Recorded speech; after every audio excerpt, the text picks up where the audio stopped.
Hey everyone, this is Mike from the Comic Book Trove, back today with another video, and today I'm going to be taking a look at the Fantastic Four Omnibus Volume 5.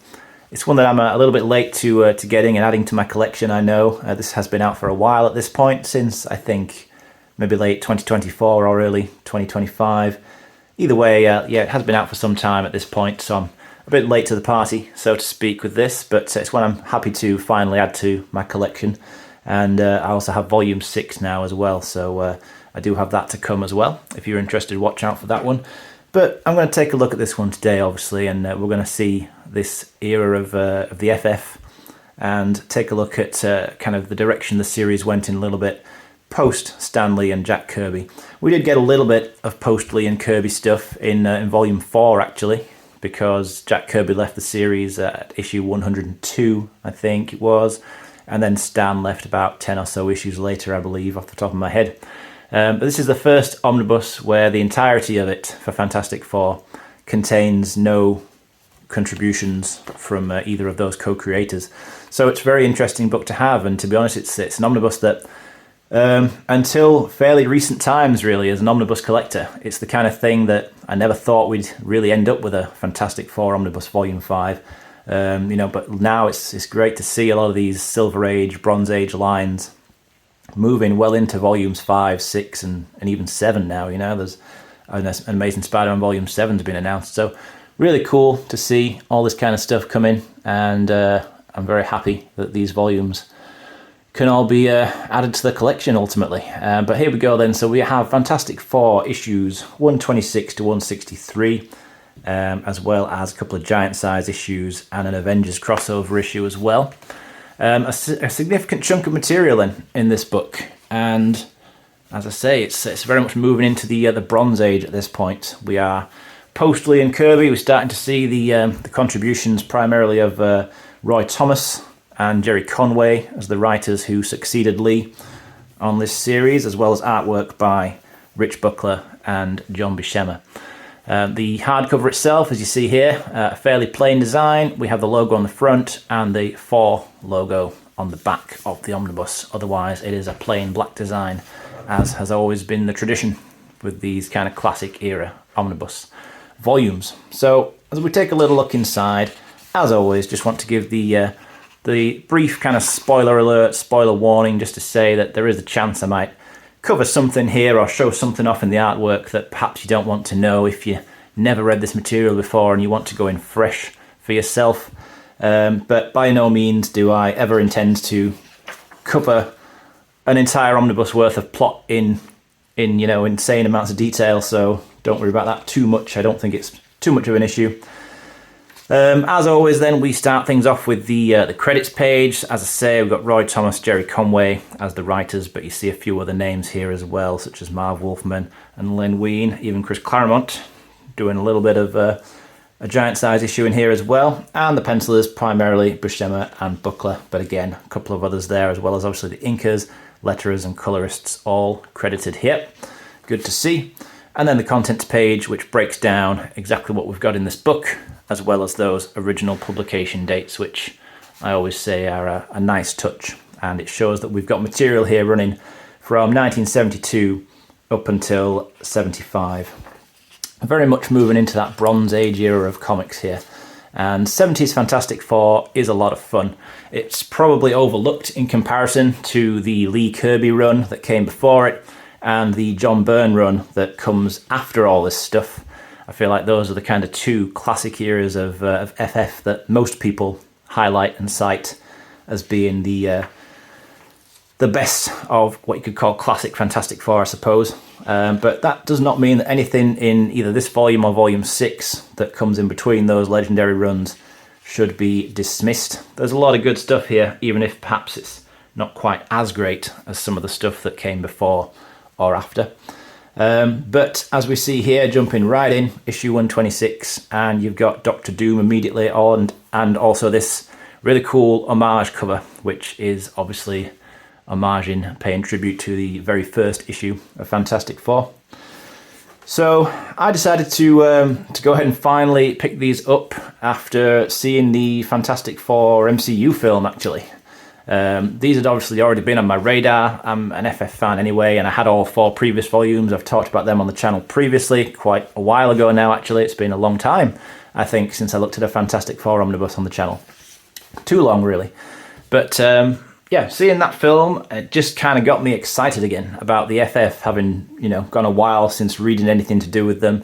I liked that movie. I thought it was good fun, and, you know, interested to hear maybe what other people thought about that, given the long wait that there was to see the Fantastic Four in the MCU, and just in general to see what I consider to be a good Fantastic Four film for the first time ever.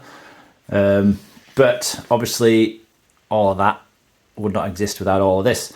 So yeah, this artwork in here, John Buscema, Rich Buckler, both doing a good job here. The inking as well, when it comes to classic Fantastic Four, you have to mention the contribution of legendary inker Joe Sinnott, who, you know, is up there with probably the best inkers that ever worked in this industry. You know, I think probably the 2 that come to my mind when I think of great inkers who genuinely seem to improve anything they ever inked, and I'm sure there are plenty of others as well. This is not to say there weren't other great inkers, but the 2 that I always think of first and foremost are Joe Sinnott and Terry Austin, both excellent inkers. And the thing is as well, you know, when Joe Sinnott was inking Jack Kirby and here inking John Buscema, I just think he had such a knack of bringing out the very best of the penciler's artwork and making it look as good as it ever looked. You know, I don't think Kirby's artwork ever looked better on anything he ever did than on Fantastic Four when inked by Sinnott. And similarly here, you know, it's a similar effect with John Buscema, but it also gives the series a strong sense of visual continuity as you move into this era, when there had been such a long established look to this series, when you had Kirby having drawn over 100 issues. It really cemented the visual style of Fantastic Four. Meant that there were big shoes to fill for those artists coming afterwards, even though obviously Buscema, whose work we see here, is an absolutely top talent as well in his own right. But it means that when you see this, because Sinnott's still inking everything, I don't know, it just kind of looks similar enough that it's not jarring. Sometimes when you have a penciler working on a series for a long time and then others take over, you lose a bit of something, and it can be a bit of a jarring difference, but I don't think that was the case here. Story-wise, I think that as well, Roy Thomas and then Jerry Conway, when he takes over, both doing a good job of continuing the style, again, you know, story-wise of this series. Just the great thing about the Fantastic Four is that it's kind of first and foremost almost a sci-fi comic before a superhero comic, you know? The FF are forever getting involved in all kinds of classic sci-fi tales, you know, going into space, meeting aliens, sci-fi gadgets and gizmos always coming into play. The Inhumans here, who we see previously had been first introduced in earlier issues during the Lee Kirby run.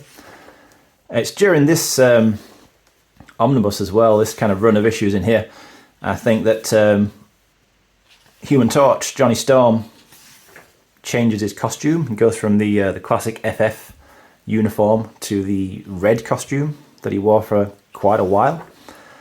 In fact, here it is. Yeah, so that's the red costume.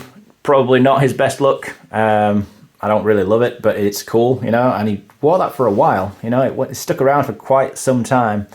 I think it's also during this run of issues where we see Medusa of the Inhumans and one-time antagonist of the FF back in the day joining the team as well. So even though the Fantastic Four are not really known for its lineup changes to the same extent as teams like the Avengers and the X-Men, which have a sort of rotating door of membership as characters come and go all the time, the Fantastic Four is, you know, primarily always your main core 4 group members. But now and then, for one reason or another, you know, one of them steps away for a bit and someone does fill in. Again, to mention John Byrne's run, I think famously, on probably the most famous example maybe during that run, when the She-Hulk came onto the team for quite a while to replace the Thing. But she was, you know, definitely not the first. Previously there'd been Crystal of the Inhumans had been on the team briefly, Medusa in here, you know, so it's cool to see, you know, keeps things a bit fresh. You know, I was always a bit of a fan of team lineup changes. I always think it's pretty cool to just see other characters kind of get involved for a bit and then see, you know, your classic team members coming back after a while. So I enjoy all of that, and all in all, you know, the key thing I will say about all this is that it's a lot of fun. I mean, I'm a big fan of, I've said this so many times for so many different books, big fan of the Silver Age, Bronze Age, and I think Fantastic Four is something that remained consistently strong throughout all of the 60s and 70s and much of the 80s. So if this is something that you are intrigued in looking into, if perhaps you've not read too much Fantastic Four, you're thinking about whether you should get into this classic stuff, I don't know, maybe seeing that film piqued your interest. But it's definitely something I would recommend, you know. Probably would recommend to start with the earlier Lee Kirby stuff. I think that is just such a strong introduction to this series and these characters. Agatha Harkness here, you know, looking very different in her original look to how they ended up interpreting her in the MCU, but that's by the by. Yeah, I think that the Lee Kirby run is such a strong introduction to this series, but at the end of the day, you know, there'd be nothing wrong with starting here either, because this particular volume was a bit of a fresh start, I suppose, with new creators getting involved.